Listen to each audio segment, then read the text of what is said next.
Welcome to the SDA Housing Podcast, brought to you by Ndis Property Australia. Before starting this episode, we need to provide a general disclaimer. Information contained in this podcast is general in nature only. It does not take into account the objectives, financial situation, or needs of any particular person. You need to consider your financial situation and needs before making any decisions based on the information in this podcast. And you should consider seeking independent and professional advice for your personal circumstances. All right, let's begin. Hello everybody, my name is Debbie. I'm from Ndis Property Australia and you're listening to the SDA Housing Podcast, a show that explains, highlights, guides and brings awareness about all things SDA in this ever-changing Ndis world. Grace! We have Grace with us. We haven't had on the podcast for quite a while now. Only because she's shy. Well, welcome back, Grace. Thanks, Debbie. Of course, is one of our sales consultants here at Ndis Property Australia. And we thought we'd revisit a topic that we have covered before, but just to update the current situation with regards to resales of built Ndis properties. And this is where Grace does most of her work, looking after vendors who have a property that wish to sell it. So Grace, tell us, we'll launch straight in, tell us what you're seeing shift in the market now from, say, a year or two ago. Well, basically, Debbie, we get a lot of people calling us because they have empty houses. And quite often they think that we could fix it because we are an SDA provider, but which we're not. And I always say to them, look, we're not providers. You have to go back to a provider, to the provider that you have appointed to help you fill the house. Otherwise, we do have what we call a SHA, which is a SDA Housing Assist in the office, which runs in tandem with the SDA provider to find tenants for them if they feel they still want to keep that house, but want to stay on a little bit longer and try and see whether they can get that elusive participant. Or third, if they want to sell an empty house, they would have to expect that the house more than likely will be sold at market value for a residential house, because while you can take that to market as an SDA house, any buyer wanting to buy an SDA property would want to buy something that is tenanted, at least with one participant. If obviously with two, it's going to be a lot better, because they pretty much will pay you a much higher price based on the income that you get, from the participants, rather than an empty house, which to them is of no value. Even though an SDA built house is still no value because they want to buy an income. Just like you would buy a commercial property with a tenant in place, this is exactly the same scenario, which I think a lot of people don't understand and they don't think that way. The other thing that we get as well is that a lot of the owners who have SDA homes forget that it is a house first and an SDA house second. So they could really, if they want to still keep the house as an SDA house, they can still do that by putting in residential tenancies.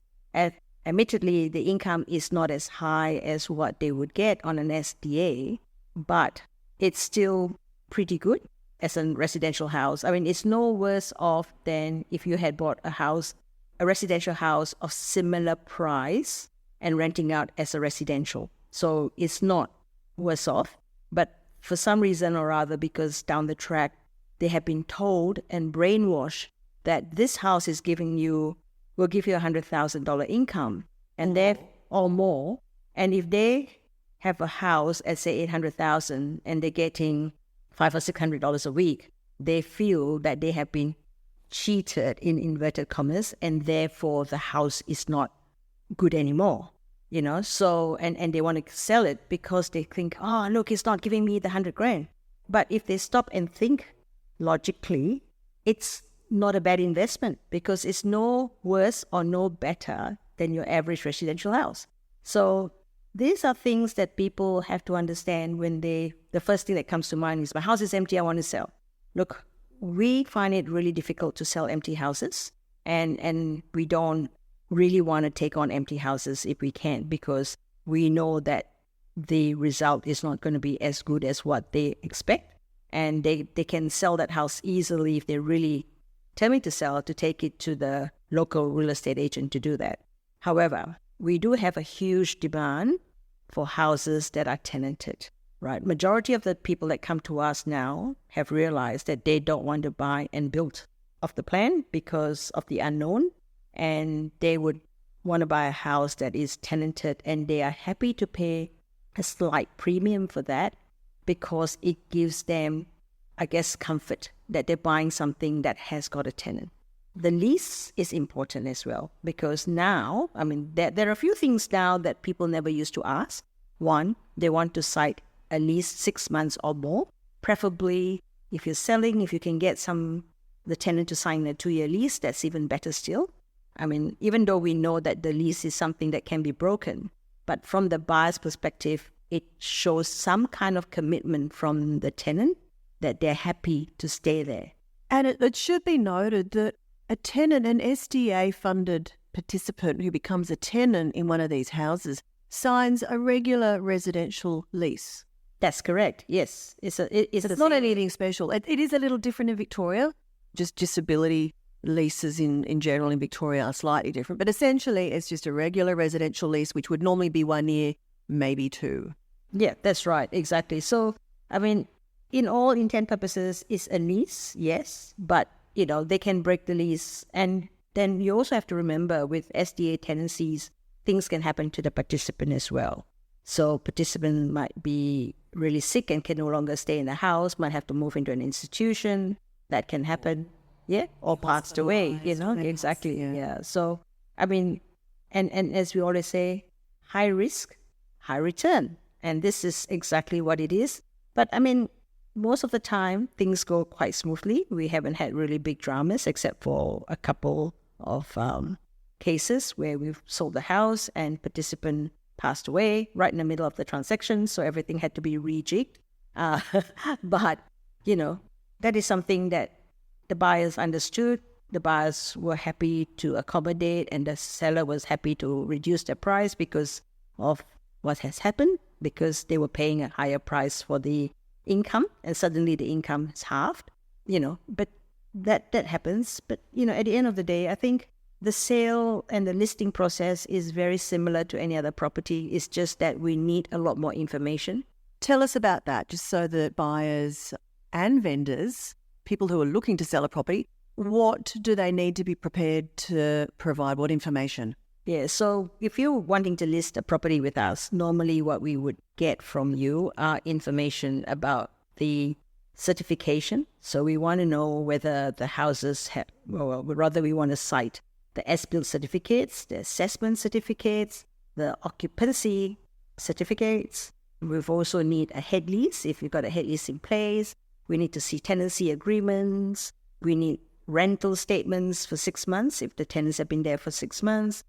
So these are things that we need to have. And obviously we need floor plans and a photo of the house as well. So that is just the basic things that we need before we can even actually do anything. Because I get people calling me up and goes like, can you tell me how much my house is worth? Well, I can't, not on the top of my head. I need to get at least your income statement to prove that that is the income you're getting. Because quite often when I ask them, how much are you getting? We're not exactly sure. We think we're getting this amount, but I guess for the immediate, it's fine. But then ultimately, when you're selling something, the buyer would need to see proof of income. And without the proof of income, they will not pay you the money that you're asking. It's as simple as that. So buyers also want to know what their expenses are going to be. Exactly. So expenses, I suppose, what we need is your rates, insurances, what your SDA provider charges, because we know that they range from 5% going right up to 18%. And sometimes some people will say, oh, look, I'm getting so much lower. Why is this person charging more? I said, well, that's got nothing to do with us. It's up to you to negotiate with them if you want to use them. But if you don't want to use the current SDA provider, because if you feel that their fees are too high, that is something that you have to work out yourself, because we are selling you the property as is, where is. As an ongoing concern, isn't it? Exactly, that's right. Tell us a little bit about how that lease transfer does work. So when you are an owner of an SDA property, you have a head lease agreement with an SDA provider. So when a new person buys the property, that lease agreement will basically be transferred over to the new owner. Yes, it will be. So basically, we go to the existing SDA provider and say that we have sold the property, and they would provide what they call a deed of novation for the new owner to sign. So that, in effect, will transfer the head lease from the seller to the buyer. So that's something that they would have to provide, not us. Yeah, they look up. If they want to retain the new buyer as their landlord. In general, is the buyer obligated to keep that provider? I mean, are they sort of locked into the terms of that lease because of that? Technically speaking, they're not. They can change if they want to, but the risk is that the tenant may not be there because the SDA provider has provided that tenant into the house. Because you don't know whether the tenant came from the provider from their own database, or whether they happened to find a still provider who was happy to come in and bring their tenant, and whether the tenant is more connected to their carers or to the SDA. Exactly, that's right, exactly. So you can't, just cut the SDA provider off, I think, as easily. Obviously, if the house is empty, there's no problems there. But when you have a tenant, the risk is always there of upsetting the tenant if there is a move. Recently, we had a case where there was a house which, there's only one tenant in it, and there is no way of putting in a second tenancy. And the SDA provider said to me, look, even though at the end of the lease, you may be able to move the tenant out, but I think the state law says that it would be unethical to move him out just for higher income, and therefore it is not advisable. So that is something, again, that you have to consider when you're buying a house that has got one participant, if that participant has got written in their contract to say that they will only be the only participant in that property, and you can't have a second participant. Which is not uncommon, yeah. Obviously, we've spoken about this in recent times on other episodes, but are you seeing more properties coming through for sale that are Appendix H? Yes, and Appendix H is a really good property to have. And I keep telling people, look, this is something you should consider. But again, we are facing a bit of an uphill battle because Appendix H sometimes does not achieve that 150,000 income which was promised when they first bought houses. The maximum is about 120 you get. Yeah, that's right. So because people have been promised way above what an Appendix H is, they feel that they have not achieved their maximum. But I mean, you and I know, Debbie, that majority of the houses out there have only got one participant, and majority of the houses are probably around that 90 to 100,000 anyway, To have you to get that little uplift, that's really good. It's really good. I mean, to have a house at 180,000 as what a lot of them have promised is almost never seen. It's very rare. Yeah, very, very rare. So I think, anybody buying out there thinking that they will get 180,000, you must be very lucky to find it. Yeah, if a buyer's looking for a tenanted SDA property with a high income like that, that's a needle in the haystack. I mean, if someone has a property that is returning that kind of income, why would they sell it? Exactly, that's right. So that's another thing too that we get asked a lot is why is someone selling a property that may have a fairly decent income on it? And, you've got to understand this is like any property transaction. There's a myriad of reasons why somebody would want to sell their property. That's right, exactly. I mean, there's no real reason. I mean, a lot of it is personal. I mean, some of the examples that I've had is we want to reduce our debt because, this property is making us good money and we want to pay off our house so that we don't have a debt on our residential property. Or I'm looking at expanding my business. This is, bring in good income and by selling it, I'm going to make a little bit more profit of it, so I could pour it into my business. So, a lot of different reasons. Circumstances. Yeah, exactly. That's right. Need to, get rid of that property. Exactly. Many, many reasons. Many reasons. But the thing is, a majority of, as we said before, if it's really good income, and if you don't have a personal reason why you need to sell, nobody would sell it. It's as simple as that, So if you're looking for something with a super high income, I think you're sort of looking like a needle in a haystack. Yeah, it's going to be very hard to come across. And if they do come across our books, they get sold very quickly. Yes. Yeah. So let's just go back and reiterate. If someone has got a property that is currently vacant, and look, it's possibly because it's in an area that is well supplied already, and hence why you're struggling to get a tenant. We probably would not look at taking on that property for sale. So there's two avenues here. You could enlist our SDA Housing Assist service to try and find a participant, give it 3 months to see how we go with that. If we do find you a participant, then either you might wish to keep it, or you might wish to still sell it for a better price. Or, as you said, Grace, you're probably better off going to a regular real estate agent. Yeah, normal real estate agent. But the thing is, we're still happy to chat with you, because sometimes we do get, on a very, very rare occasion, that we do get somebody that wants to buy an empty house. And if we've got you on record that you are interested to sell, if that, opportunity arises, we can always give you a call.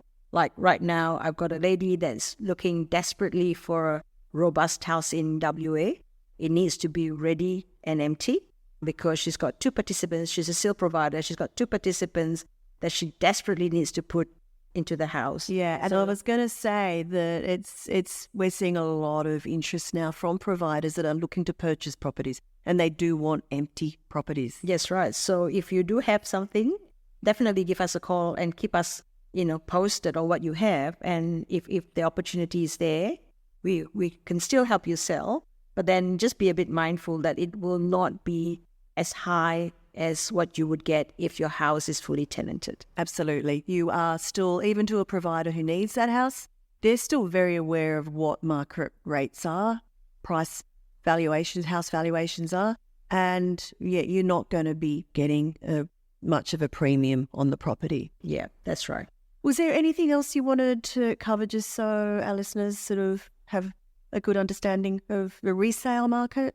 I think we've covered most of what is required. And I think, for anybody looking to sell, I think the first thing you need to think about, as I said before, is the opportunity that you are getting in renting it out as a residential first. And if down the track, when SDA does pick up, you can revert back to an SDA house again, which is something that if you went out there and bought a residential house for the same amount of money, you don't have an upside.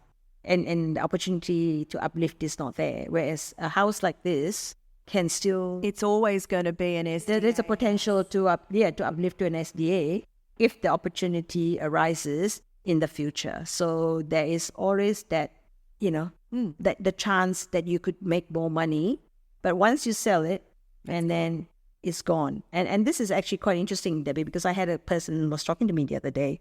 And they said, oh, look, I want to sell that. And I said, why? Because I'm not getting the right income. So we went through this whole process. And I said, look, what are you going to do after you sell? I'll go and buy a residential house. And I'm like, why?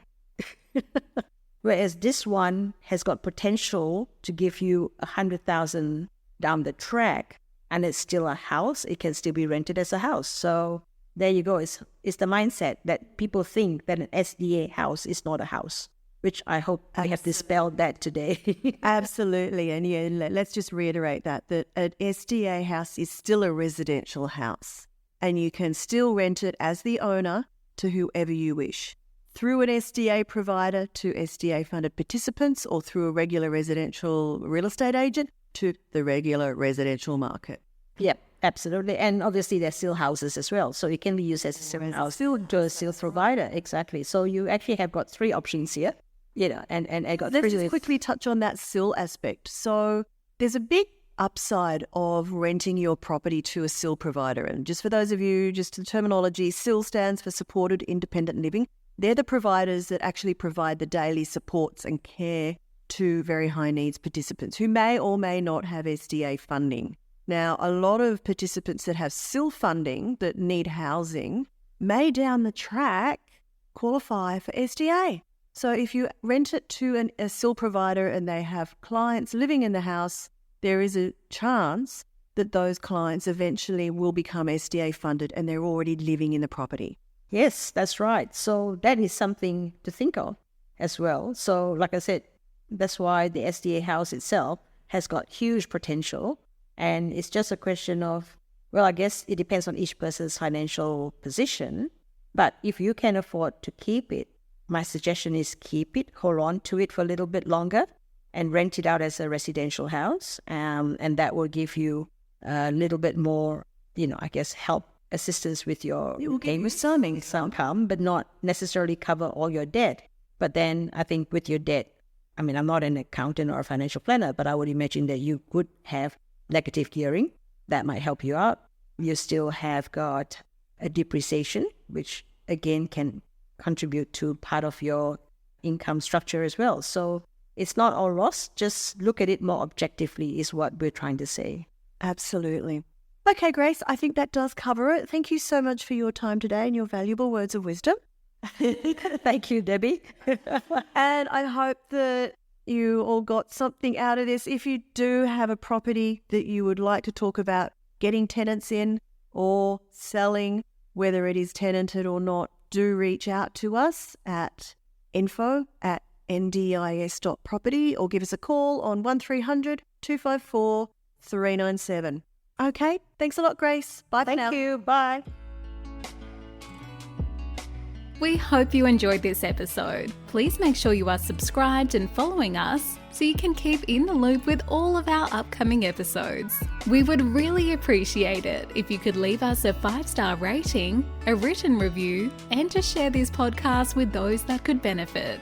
Until next time, catch you on the next episode.